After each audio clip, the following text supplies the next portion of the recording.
क्या आपने मेरे पापा को भी देखा है? नहीं छोटे दोस्त, मैंने तो कभी नहीं देखा। तुम जिस चमकती चीज को देख रहे थे वो क्या थी? अरे तुम डरते क्यों हो छोटे दोस्त? मैं किसी को नहीं बताऊंगा। वो अनंता बीज है। अनंता बीज? वो क्या है? ये तो मुझे भी नहीं पता, पर ये मेरी माँ ने मुझे दिया था। तो तुम क्या इसी वजह से उदास बैठे हो? क्यों? क्योंकि जब मेरी माँ ने मुझे ये बीज दिया था तो उन्होंने कहा था कि जब ये चमकने लगे तो इसे मेरे पास ले आना, क्योंकि तुम ही बस एक चारा हो। पर इससे होगा क्या? एक मिनट, क्या इससे कोई स्वादिष्ट फलों वाला पेड़ उगाएंगी वो? मुझे तो कुछ भी नहीं पता भैया। मुझे तो ये भी नहीं पता कि मेरी माँ है कहाँ। तुम्हें क्यों नहीं पता? जब मैं 5 साल का था, माँ ने मुझे तभी ये दिया था और वो चली गई थी मुझे छोड़कर। तो ये नहीं बताया कि वो कहाँ गई और क्यों गई? नहीं, सिर्फ माँ जी को यानी मेरी दादी को बताया कि वो कहाँ है, पर वो मुझे बिल्कुल नहीं बताती। तो चलो चलते हैं तुम्हारी दादी से पूछने कि कहाँ है तुम्हारी मम्मी, और जैसे ही पता लगेगा तो हम दोनों साथ लेने आ जाएंगे तुम्हारी मम्मी को। दोनों भल्ला के घर पहुंचते हैं। दादी सामने बैठी चावल साफ कर रही होती हैं। दादी भोलू को देखकर घबरा उठती हैं और भल्ला का हाथ पकड़ उसे अपने पास खींच लेती हैं। अरे दूर हो जा मेरे बच्चे से, इस बच्चे ने तेरा क्या बिगाड़ा है? अरे नहीं नहीं। अरे माँ जी, ये अच्छा है कि मेरी मदद करने आया है। चुप कर भल्ला, तुझे कुछ नहीं पता कि तुझे अपने वश में करना चाहता है। नहीं नहीं अम्मा, डरो मत। भल्ला तो मेरा दोस्त है। मैं तो बस भल्ला की माँ को ढूंढने में उसकी मदद चाहता हूँ। क्यों? क्योंकि मेरी भी माँ नहीं थी अम्मा, तो मैं इसका दुख समझता हूँ। और भल्ला की माँ तो अभी जीवित है, बस उन्हें ढूंढना है। कहीं ना जाएगा ये। अगर इतनी ही कदर होती तो छोड़ के ना जाती इसे। अरे अम्मा, हर बात पे हल्ला मचा देती हो। अरे अपने को थोड़ा शांत करो, वरना और फट जाएगी, और तुम्हारी तो वैसे ही नहीं बची। ये कहीं ना जाएगा। दादी, मैं तो जाऊंगा क्योंकि माँ को मेरी जरूरत है, इसलिए अनंता बीज चमका है। मुझे मेरी माँ से मिलना है। दादी थोड़ी देर नीचे की ओर देखती है और मुस्कुराने लगती है। तेरे बाप जैसा जिद्दी है तू। दादी अंदर जाती है और अंदर से एक लिफाफा लाती है। लिफाफे पे सिर्फ एक शब्द लिखा होता है, द्वैध्य कुंज। भल्ला वो लिफाफा खोलने लगता है। भोलू उसके पीछे खड़े होकर बड़ी बड़ी आंखें खोलकर उसे घूरने लगता है। लिफाफे के अंदर रखे कागज पर सिर्फ एक पहेली लिखी होती है। भल्ला वो पढ़ने लगता है। आंगन में नहीं, तुम्हें चोटी पर बुलाऊंगी। श्वेत चादर में छुपी अलौकिक जटाओं में तुम्हें लोरी गा के सुनाऊंगी। ये क्या है? चोटी पर बुलाऊंगी मतलब? चोटी तो पहाड़ी की ही सुनी है। सही कहा माँ जी, पहाड़। दादी मुस्कुराने लगती है। और श्वेत चादर? ये तो मुझे भी नहीं पता। श्वेत रंग का पहाड़ों में क्या है? बर्फ। अरे हाँ, बर्फ से ढके हुए पहाड़। पर ये अलौकिक जटाएं क्या हैं? अलौकिक जटा? माँ ने बताया था मुझे कि ये आलोक शिव जी के कई नामों में से एक है, और अलौकिक जटाएं यानी शिव जी की जटाएं। पर वो कहाँ है पहाड़ों में? शिवालिक, हिमाचल। भल्ला दादी की ओर देखता है और आगे बढ़कर उनके पांव छूता है। आशीर्वाद दो दादी। चलो बोलो भैया। आयुष्मान भव। ध्यान रखना भोलू मेरे पोते का, नहीं तो तुम्हें भस्म कर दूंगी। अरे दादी चिंता मत करो, भोलू है ना, कुछ नहीं होने देगा। चलो छोटे दोस्त।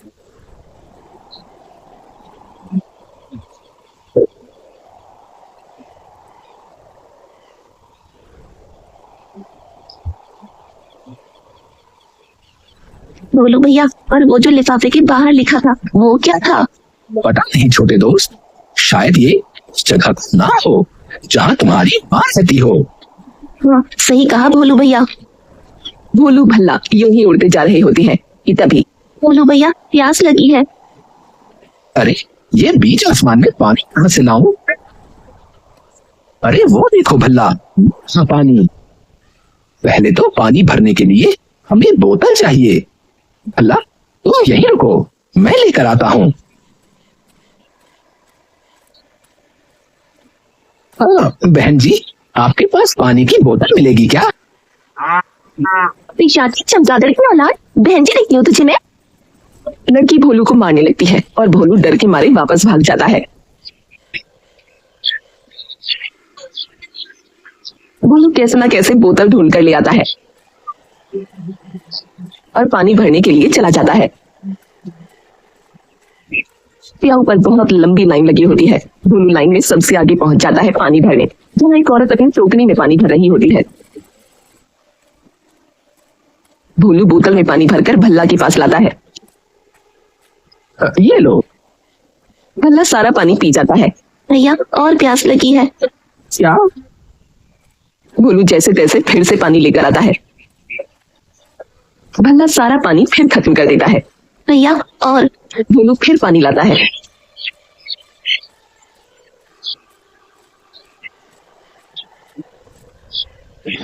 और भल्ला फिर से सारा पानी पी जाता है। भैया थोड़ा पानी ले आओ ना, जाते जाते पी लूंगा। अरे इतना पानी मैं अपने घर के टंके तक में नहीं भरता जितना तुम पी गए। भोलू और भल्ला एक बार फिर शिवालिक की ओर बढ़ने लगते हैं। तभी रास्ते में भल्ला एक बार फिर बोल पड़ता है। बोलू भैया, वाह, सुसु आई है बहुत तेज। क्या? अरे अब एकदम से कहाँ निकल जाऊं? भैया बहुत तेज आई है। अरे 20 किलो के तो खुद हो, पानी तो 30 किलो पी गए, तो तेज तो आएगी ही ना। भैया बिल्कुल कंट्रोल नहीं होगा अब। मैं यही कर रहा हूँ, किसी को कुछ नहीं पता चलेगा। अरे नहीं नहीं नहीं, भल्ला भोलू की पीठ पे खड़े हो आसमान में ही सुसु कर देता है। अरे मेरे ऊपर मत कर देना। अरे नीचे दोस्त खड़े शिकंजी पी रहे होते हैं। उनमें से एक दोस्त कहता है। ठंडी ठंडी शिकंजी का मजा ही कुछ और है गर्मी में, है ना? भोलू और भल्ला अब हिमाचल की पहाड़ियों में प्रवेश कर चुके थे। अब ये कैसे पता लगेगा दैर्ध्य कुंज कहाँ है? अरे चलो पंडित जी से पूछते हैं। भोलू और भल्ला पंडित जी के पास आ जाते हैं। प्रणाम पंडित जी, प्रणाम। प्रणाम प्रणाम। अरे वत्स, तुम तो मैं क्या पंडित जी? हाँ, लगता है तुम चमगादड़ प्रजाति के हो। भल्ला जोर जोर से हंसने लगता है। नहीं नहीं पंडित जी, हम बस किसी को ढूंढते हैं, तो आप कृपया ये बता सकते हैं दैर्ध्य कुंज कहाँ है? अरे ये तो मेरे घर पर है। क्या? हाँ, रोज शाम को दूध के साथ पीता हूँ मैं। भल्ला धीरे से भोलू के कान में कुछ बोलता है। बोलू भैया ये कोई फर्जी लग रहा है, हम अपने आप ढूंढ लेंगे, आप चलो यहाँ से। भोलू और भल्ला तुरंत वहां से उड़कर चले जाते हैं।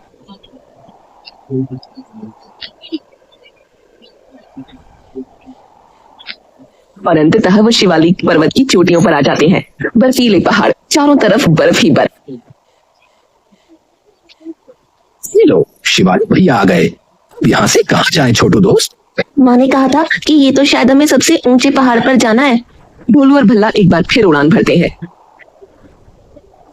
बोलो भैया रुको। क्या हुआ? भल्ला जेब से अनंत बीज निकालता है, जिसकी चमक कपड़ा ढके होने के बावजूद भोलू और भल्ला की आंखों में चुभ रही होती है। भल्ला कपड़ा हटाता है और कपड़ा हटाते ही प्रकाश का हर नीला और गुलाबी कण बिखर कर बीच गगन में एक रास्ता बना देता है। ये क्या है? माँ तक पहुँचने का रास्ता। अब कस के पकड़ना भल्ला। भोलू अब पूरी तेजी से उस रास्ते पर बढ़ने लगता है। आगे जाकर रास्ता खत्म हो जाता है। उड़ते रहना बोलू भैया, मुझे आभास हो रहा है कि हम पहुँचने ही वाले हैं। भोलू उड़ता रहता है और क्षण भर में ही वो आकाश में एक अदृश्य दीवार लांघ जाते हैं और किसी अनजान जगह पर आ जाते हैं। जैसे ही दोनों उस जगह पहुंचते हैं, दोनों सीधा नीचे आ गिरते हैं। अरे लग गई रे। ये क्या था भैया? तभी अचानक एक आवाज भोलू और भल्ला का ध्यान अपनी ओर खींच लेती है। कौन हो तुम दोनों? भोलू उठकर देखता है, उनके सामने एक शेर और भेड़िया इंसानों की तरह हाथ में चेकिंग के लिए स्कैनर लिए खड़े होते हैं। इधर आओ दोनों। और ये कैसे आए? भल्ला डरकर भोलू से चिपक जाता है। अरे इधर आओ, चेकिंग करनी है तुम्हारी। बोलू भैया मुझे माँ के पास जाना है, पापा के पास नहीं। भोलू उनसे बात करने के लिए आगे बढ़ता है। देखिए हम सिर्फ यहाँ इस बच्चे की माँ को ढूंढने आए हैं। क्या नाम है तुम्हारी माँ का? दिव्यानी। अचानक शेर और भेड़िया बिना आवाज के ठिठक जाते हैं और उनकी आंखें सब रह जाती हैं। तुम्हारे पास भी? और तभी भल्ला जेब से अनंत बीज निकालता है। भेड़िया और शेर तभी के तभी अपने एक घुटने पर बैठकर भल्ला को नमन करते हैं। अरे ये क्या कर रहे हो? चुप रहो तुम चमगादड़ रूपी मानव। हम तुम्हें नहीं, अनंत पुत्र को नमन कर रहे हैं। आप जानते हैं मेरी माँ कहाँ है? जी अनंत पुत्र, आइए हम आपको उनके पास ले चलते हैं। आखिरकार हमारे पालनहार आ ही गए। भेड़िया और शेर उन्हें वैद्य कुंज ले जाते हैं। जैसे ही वो वहां पहुंचते हैं, वहां बंजर भूमि और ध्वंस देखकर शोकाकुल हो जाते हैं। यहाँ क्या हुआ था? हमारा द्वैध्य कुंज बिना अनंत बीज के धीरे धीरे खत्म हो रहा है। अगर ये बीज बचा सकता था तो माँ इसे अपने साथ क्यों नहीं लाई? हर 5000 साल में ये बीज सिर्फ एक बार चमकता है, और जैसे ही वो खिलता है उसे फिर से वृक्ष की जड़ों में अर्पण करना होता है, जिससे इस पूरे लोक को और उसके हर वासी को ऊर्जा मिलती है। पर लगभग 20 वर्ष पहले कुछ अंधकारमयी शक्तियां इस लोक में प्रवेश कर गई। उन्होंने चारों ओर हाहाकार और विनाश फैला दिया। रक्षकों ने पूरे साहस से डटकर गांव की रक्षा तो की, पर बुजुर्गों ने समझ लिया कि असली खतरे को रोकने के लिए अनंत बीज को वैद्य कुंज से दूर ले जाना होगा। उन्होंने तुम्हारी मां को चुना, क्योंकि एक प्राचीन भविष्यवाणी में कहा गया था कि वो भूर लोक में किसी से मिलेंगी जो लोगों का रक्षक बनेगा। शुरुआत में सबको लगा कि वो व्यक्ति तुम्हारे पिता होंगे, पर विधि को कुछ और ही मंजूर था। उनके जाने के बाद आप जन्मे, और फिर आपकी मां ने आपके हाथों में सौंप दी अनंत मणि की जिम्मेदारी। चलिए अनंत पुत्र, सभी आपकी प्रतीक्षा कर रहे हैं। वैसे भविष्यवाणी में एक बात और थी कि आप अपने किसी सच्चे बलवान के कंधे पर बैठ कर आएंगे, और आप तो चमगादड़ की पीठ पर आए हैं। ये बलवान ही है, मन के बलवान। जैसे ही वो लोग के अंदर प्रवेश करते हैं उन्हें हल्का चमकता हुआ एक वृक्ष दिखता है। क्या यही है वो वृक्ष? हाँ, सनातन वृक्ष।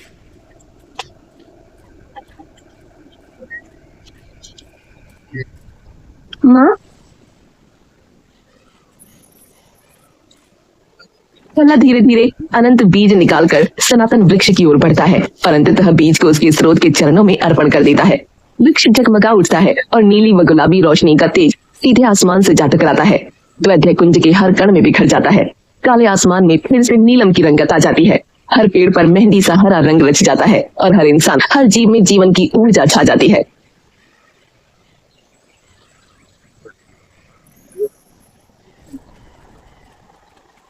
नहीं नहीं, रोना नहीं है। तुम तो अपनी माँ से भी बहादुर हो। माँ, तुम क्यों छोड़ के आई मुझे? मुझे माफ करना बेटा, और यहाँ कुछ बुरे लोग आ गए थे जिन्होंने इस जगह को पूरी तरह खराब कर दिया था। माँ, तो क्या पापा भी यहीं रहते थे? दिव्यानी ये सुनकर अपने आंसू रोक नहीं पाती। नहीं, काश रहते। तभी पीछे से भोलू आता है। ओ, क्षमा करना मौसी जी, पर मैं कुछ पूछ सकता हूँ? आप वही है जो मेरे बेटे को मेरे पास लेकर आए? जी। आपका बहुत बहुत आभार। मैं आपके चरणों में पड़ जाऊं तो भी कम होगा। अरे बाप रे, मौसी, नहीं नहीं, मुझे तो बस ये पूछना है, ये लोग इतना छुपा हुआ क्यों है? क्योंकि सारे ब्रह्मांड से आए लोग यहाँ रहते हैं। ये जगह बाकी दुनिया से बहुत अलग है। यहाँ न कोई भेदभाव है, न कोई बुराई। हर क्षेत्र में बाहरी दुनिया से बहुत ज्यादा लोग हैं इस लोक में, तो बुरे लोगों को इसका पता न चल जाए, इसलिए कुछ देवताओं ने, जिन्होंने इस लोक की रचना की थी, इस पर मायावी चोला ढक दिया कि कोई भी बुरी ताकत या नियत इसके पास आए तो ये चोला उसे अंदर न आने दे। तो मुझे क्यों दिया वो बीज माँ? क्योंकि तुम मेरा हिस्सा हो भल्ला। तुम रक्षक हो हम सबके। तुम्हारे मन में तुम्हारे पिता की कोमलता है और तुम्हारे खून में मेरा प्रण। और कुछ पूछना है? नहीं, बस अब तुम मेरे पास रहना माँ। हमेशा तुम्हारे पास रहूंगी मेरे अनंत पुत्र।